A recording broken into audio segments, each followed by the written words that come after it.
회사가 조금씩 자리를 잡으면서 직원을 조금 늘리고 현장을 지키기보다는 영업 쪽의 일을 많이 하면서 일도 재미있게 하면서 두 여자를 사귀게 되었다. 30대 초반의 아담하지만 세련된 스타일의 윤희와 나보다 2살 위지만 편안하고 지적인 혜숙이, 두 사람은 스타일부터 성격 그리고 분위기까지 거의 정반대였다. 잘 웃고 이런저런 이야기를 잘하는 윤희라면은 보통 내 이야기를 많이 들어주는 편이 혜숙이다.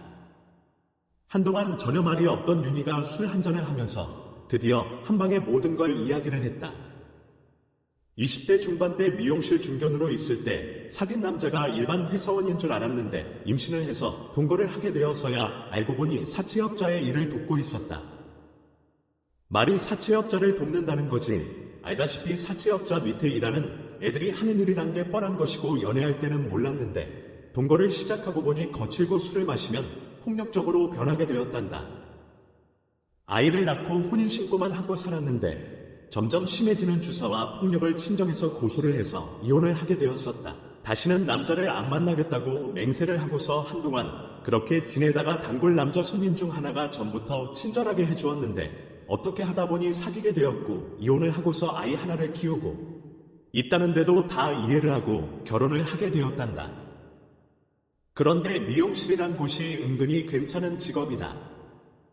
손목이나 손가락 관절에 무리가 와서 그렇지 그것만 조심하면 주택가에 있는 작은 미용실도 보통 300만 원은 넘게 번다고 하니 남자들이 집에서 놀기에 충분한 여건이 된단다. 직장을 잘 다니던 이 남자가 회사에서 대판 싸우고 그만두고는 다시 직장을 알아볼 생각은 안 하고 빈둥빈둥 백수건달로 지내는데 자신의 아이까지 돌보는 것이 고마워서 잠시 쉬다가 다시 일을 하려니 하고 기다린 게 1년이 넘었는데도 일할 생각을 안 하더란다. 그래서 미용실 남자들이 백수가 많은 것 같았다. 그러다가 전 남편이 찾아와 깽판을 치게 되었고 백수인 남편이 바깥으로 겉돌더니 꽤 많은 카드 빚을 지게 되었는데 윤희의 카드로 몇천 대의 돈을 썼다고 한다.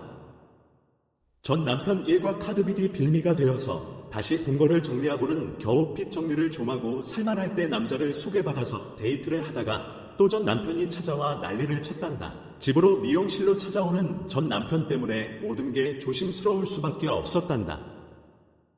혜숙이는 남편이 작은 가게를 하다가 정리를 하고 선배가 하던 반란주점을 인수해서 하다가 마담과 눈이 맞아서 처음엔 술을 핑계로 외박을 하다가 나중에 사실이 걸리자 아예 대놓고 마담과 동거를 하게 되었는데 이혼하자고 했더니 혜숙이 앞으로 되어 있는 아파트를 처분해서 나누자는 말에 열을 받아 간통으로 고소를 한 다음에야 몸만 나가는 것으로 합의를 보고 이혼을 했다고 한다. 남자의 말을 들어보지 않아서 뭐라고 단정 지을 수는 없지만 이혼할 때 보면 남자건 여자건 조금은 치사해지는 것 같다. 윤희는 전 남편이 폭력으로 구속이 되면서 편한 마음이 들었는지 자주 연락이 왔다. 술 한 잔을 마시고 노래방에서 놀다가 키스를 나누었는데 진하고 감미로웠다. 노래방을 나서서 서로 어디로 갈지 어정쩡하게 있을 때 나중에 가자는 윤희의 말을 아주 무시하고 거의 끌고 가다시피 모텔에 데리고 들어왔다. 숨쉬는 것도 잊은 듯이 키스에 몰입을 하던 윤희가 잠시 숨을 고르면서 자리에 앉았다. 저기, 관계를 해본 지 오래되었어요. 겨우겨우 잘 참고 있는데